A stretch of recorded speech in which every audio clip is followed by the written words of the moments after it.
Mallikarjuna Kharge ji, Leader of Opposition.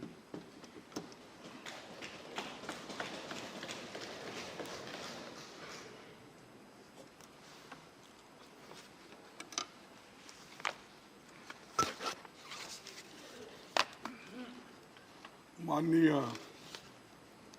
सभापति जी, थोड़ा सा मुझे कोल्ड इफेक्ट होने की वजह से मेरी आवाज़ उतनी बुलंद नहीं है जितना प्राइम मिनिस्टर ने अपने सारी बातें आपके सामने रखी। और ये ऐसा भी होता है, जो पहला वक्ता बात करते हैं, ये बफे सिस्टम टाइप, जो पहले जाते हैं पंक्ति में उनको ज़्यादा खाना मिलता है, जो बाद में वहाँ पर जाएंगे थोड़ा फिर उधर इधर की बातें बोलते हैं। लेकिन मैं आपके सामने चंद बातें रखना चाहता हूँ जो मैं खासकर आपसे एक 30-40 साल से अपनी पहचानत है। आप जनरल सेक्रेटरी इंचार्ज कर्नाटका थे, फिर बीजेपी के प्रेसिडेंट भी थे, फिर ये हमारा सौभाग्य है कि आप 3 बार कर्नाटक से राज्यसभा मेंबर चुन के आए।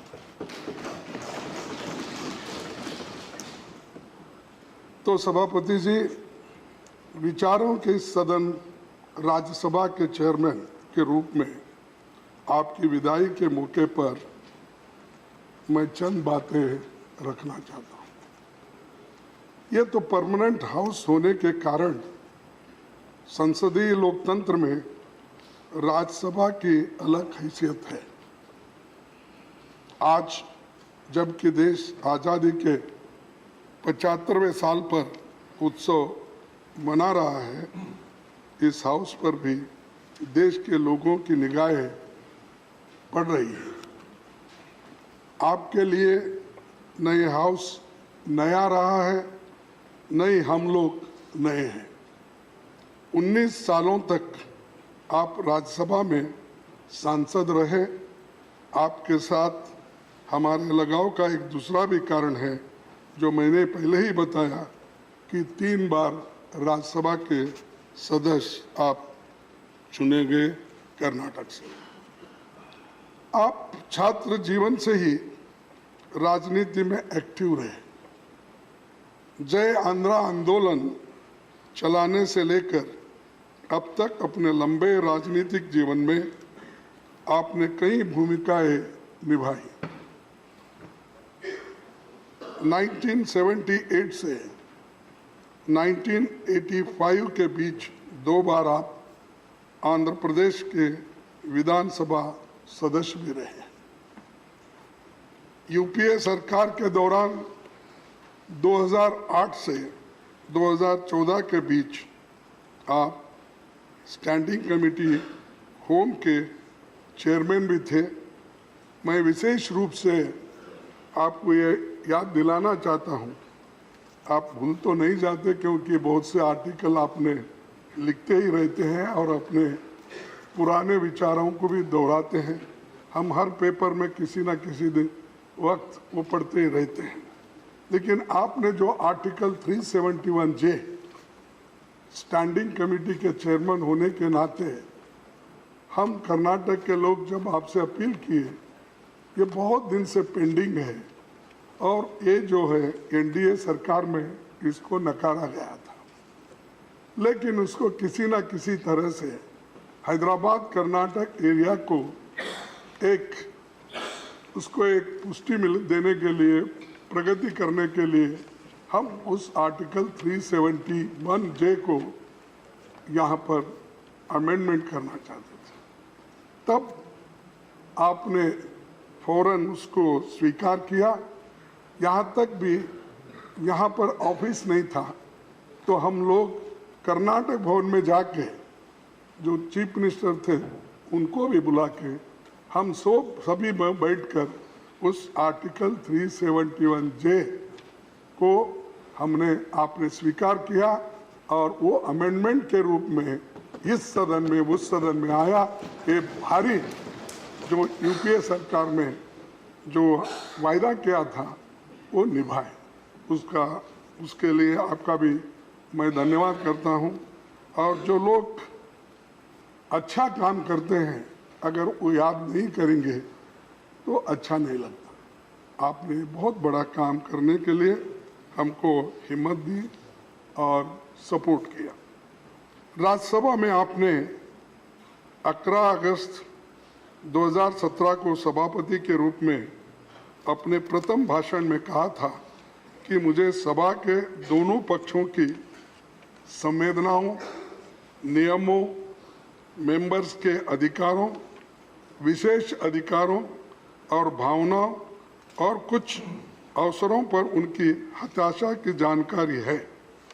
आपने अपने स्तर पर प्रयास किया, कई तरह के बदलाव की कोशिश के लिए आप सक्रिय रहे और आपने इस बात की पैरवी भी की कि सभी प्रमुख राज्यों में अपर हाउस बनाने के लिए एक राष्ट्रीय नीति बने। इसी तरह महिला आरक्षण बिल पर सहमति बनाने और कई दूसरी बातें आपने खुलकर कही। मुझे भरोसा है कि सरकार ये काम जो आप अधूरा छोड़ के जा रहे हैं उसको पूरा करेगी। जब मैं लोकसभा में विपक्ष को रिप्रेजेंट कर रहा था तब आप शहरी विकास, आवास तथा संसदीय कार्य मंत्री थे। उसके बाद जब 2017 में आप राज्यसभा के चेयरमैन बने तो मैं भी 2020 में नेता विपक्ष के रूप में आज यहाँ खड़ा हुआ। राज्यसभा में आने के बाद बेशक हम दो अलग अलग विचारधारा के लोग हैं। आपकी आइडियोलॉजी अलग हो सकती है, मेरी आइडियोलॉजी तो आपको सबको ही मालूम है, फिर उस पर मैं चर्चा नहीं करना चाहता। ये स्वाभाविक है, आपसे मेरे कुछ शिकायतें भी हो सकती हैं, लेकिन ये इस वक्त नहीं वो शिकायत करने का, क्योंकि आपने जो इतने कठिनाई में अपना रोल निभाया, इतना प्रेशर में रहते हुए भी अपने रोल निभाया, इसलिए मैं आपको धन्यवाद देता हूँ। लेकिन यहाँ मैं उन बातों को उठाना नहीं चाहता, एक चंद लाइनों में अपनी बात रखना चाहता हूँ। अगर तलाश करूं तो कोई मिल जाएगा, अगर तलाश करूं तो कोई मिल जाएगा, मगर आपकी तरह कौन हमें मिलेगा।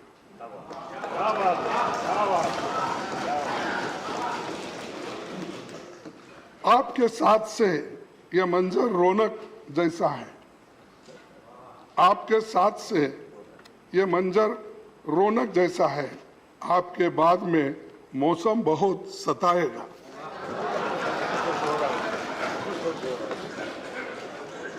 क्योंकि आपके बाद क्या मौसम होगा और कैसा सताएगा मुझे मालूम नहीं, लेकिन मैं ये बात इसलिए कह रहा हूं कि आपने सब प्रेशर के अंदर भी काम करने का आपने सीखा और सब माहौल में भी आपने काम किया। आपके संरक्षण में राज्यसभा के अब तक जो प्रधानमंत्री जी ने यहाँ पर नमूद किए कहे 14 फुल सेशन हुए। आपने मानसून सेशन 2018 से एमपीज के लिए ऑनलाइन नोटिस देने की सुविधा कराई। संविधान के 8वीं अनुसूची की सभी 22 भाषाओं में सदस्यों को बोलने का मौका आपने दिया। कई सांसदों को अपनी मातृभाषा में बोलने की सहूलतें हो गई। आपने नॉन हिंदी इलाके के सांसदों को हिंदी में बोलने के लिए प्रेरित किया और उनको प्रोत्साहित भी किया। आप जिस रोल में रहे, गांव देहात के लोगों की बात उठाते रहे। अटल जी की सरकार में आप ग्रामीण विकास मंत्री थे, तो आपने प्रधानमंत्री ग्राम सड़क योजना शुरू की थी। हमारी यूपीए सरकार ने इसे आगे बढ़ाया क्योंकि ये गांव वालों के लिए बहुत फायदेमंद था। 1987 में अटल जी ने कहा था कि राज्यसभा में रहे बिना राजनीति की ट्रेनिंग पूरी नहीं होती। आप तो भाग्यशाली हैं जो इसके सदस्य और संरक्षक दोनों बने हुए हैं। सदस्य भी बने और संरक्षक भी बने। ये जो अटल जी का कहना था वो आपने पूरा कर दिया। सभापति जी, आपने कई बार ये बात कही है कि पब्लिक लाइफ में राजनेता कभी रिटायर होता है न टायर्ड होता है। जो बात प्रधानमंत्री जी अपने भाषण में कहे, तो आप रिटायर भी नहीं होंगे पब्लिक लाइफ से और टायर्ड भी नहीं होंगे, काम करते रहेंगे। और मेरी आशा है कि देश के दूसरी सबसे बड़ी कॉन्स्टिट्यूशनल पोस्ट से विदा होने के बाद भी आप नागरिकों के बीच और सक्रियता से काम करेंगे।